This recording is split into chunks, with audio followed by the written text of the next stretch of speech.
Hello, നമുക്ക് നല്ലൊരു crispy chicken ഉണ്ടാക്കി നോക്കട്ടെ. പോപ്കോണില്ലേ, ചിക്കൻ പോപ്കോൺ. കുട്ടികളൊക്കെ സ്കൂളിട്ട് വരുമ്പോഴേ എപ്പോഴും എന്തെങ്കിലുമൊക്കെ ഒരു സ്നാക്സ്. ഞാൻ അധികം മിക്കവാറും ചിക്കൻ കൊണ്ടായിരിക്കും കേട്ടോ സ്നാക്സ്. കുട്ടികൾക്ക് അതാണ് ഇഷ്ടം.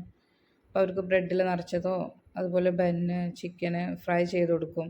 ഇതുപോലെ ബ്രോസ്റ്റ് ഉണ്ടാക്കി കൊടുക്കും. ചിക്കൻ പോപ്കോൺ നല്ലൊരു ടേസ്റ്റ് കേട്ടത്. പെട്ടെന്ന് ചൂട് കൊടുക്കണം, നമുക്ക് കഴിക്കണം. നല്ലൊരു ടേസ്റ്റിയാണ്. ഇതിലേക്ക് കുറച്ച് ഉപ്പിട്ട് കൊടുക്കുക. എന്നിട്ട് ഒരു ടീസ്പൂൺ സോയാ സോസും ഒരു മുട്ടയും അതുപോലെ പെപ്പറും കുറച്ച് നമ്മൾ ചിക്കൻ എത്രയാണോ എടുക്കുന്നത് അതിനാവശ്യമായിട്ടുള്ളത് കേട്ടോ. കുറച്ച് മഞ്ഞൾപ്പൊടി, കുറച്ച് മുളകും പൊടി ഒക്കെ ഒരു 1/4 ടീസ്പൂണിൽ കുറവ് അത് മതി.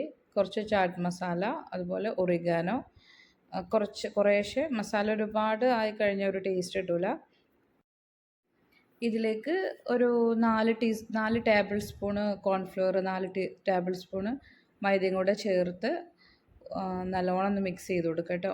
ഒരു അരമണിക്കൂർ അല്ലെങ്കിൽ ഒരു മണിക്കൂറൊക്കെ ഫ്രിഡ്ജിൽ വെച്ചാൽ മതി. അല്ലെങ്കിൽ പെട്ടെന്ന് തന്നെ നമുക്ക് പൊരിച്ചെടുക്കാം കേട്ടോ, ഫ്രൈ ചെയ്തെടുക്കാം. നമ്മൾ സ്കൂളൊക്കെ ഇട്ട് വരുമ്പോഴേക്കും ആ ഒരു സമയത്ത് നമ്മൾ കുട്ടികൾ വരുന്ന ആ സമയത്ത് ഉണ്ടാക്കിയാൽ മതി. ഇതിലേക്ക് നമുക്ക് ബ്രെഡ് പൊരിച്ചു കൊടുക്കുക, അല്ലെങ്കിൽ വേറെ എന്തെങ്കിലും ചപ്പാത്തിയോ ഇതിൻ്റെ കൂടെ കഴിക്കാൻ കൊടുക്കാം കേട്ടോ. ഇത് വെറുതെ കഴിക്കാം കേട്ടോ. എനിക്ക് എൻ്റെ കുട്ടികൾക്ക് ഭയങ്കര ഇഷ്ടമാണ്.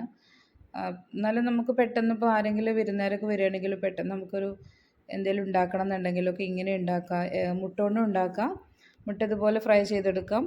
അതുപോലെ ചിക്കനും ഉണ്ടാക്കിയെടുക്കാം കേട്ടോ.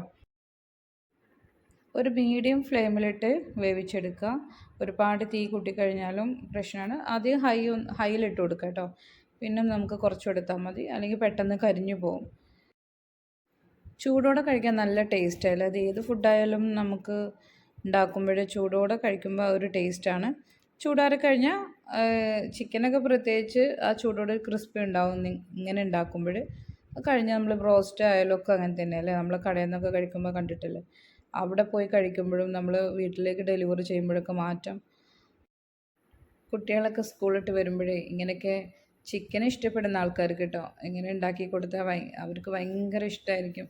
അവർ ടയേർഡായി വരികയല്ലേ. അപ്പോൾ ഇങ്ങനെ ബ്രോസ്റ്റ്, അതുപോലെ ബ്രെഡിൽ നിറച്ചത്, മെയിൻ ചിക്കനാണ് കേട്ടോ ഇവിടെ. വേറെ അധികം ബീഫ് വാങ്ങാറേ ഇല്ല, ബീഫ് ഇഷ്ടമല്ല, അതുകൊണ്ടാണ്. പിന്നെ വെജിറ്റബിളും ഉണ്ടാക്കാറുണ്ട്. മെയിനായിട്ട് ചിക്കൻ കൊണ്ട് കേട്ടോ ഉണ്ടാക്കാറ്. ചിക്കൻ ബിരിയാണി അതുപോലെ എല്ലാം ചിക്കനായിട്ടോ ഉണ്ടാക്കാറുള്ളത്. കുട്ടികൾക്ക് ഇഷ്ടമുള്ളത് കൊണ്ടാണ്. അവർക്ക് മെയിനായിട്ട് വെജിറ്റബിൾ എന്ന് പറഞ്ഞാൽ വെജിറ്റബിൾ ബിരിയാണി ഉണ്ടാക്കും. അതുപോലെ ഉരുളക്കിഴങ്ങ് അങ്ങനത്തെ ഐറ്റംസൊക്കെ ഉണ്ടാക്കാറുണ്ട് കേട്ടോ. അധികം അവർ സ്നാക്സായിട്ട് ഞാൻ അതുപോലെ മുട്ട ഇഷ്ടമാണ്. മുട്ട കൊണ്ട് എന്ത് ഉണ്ടാക്കിയാലും അവർ കഴിക്കും കേട്ടോ. എല്ലാവരും ഇതൊന്നും ഉണ്ടാക്കി നോക്കൂ. എല്ലില്ലാത്ത പീസായിട്ട് എടുക്കേണ്ടത്.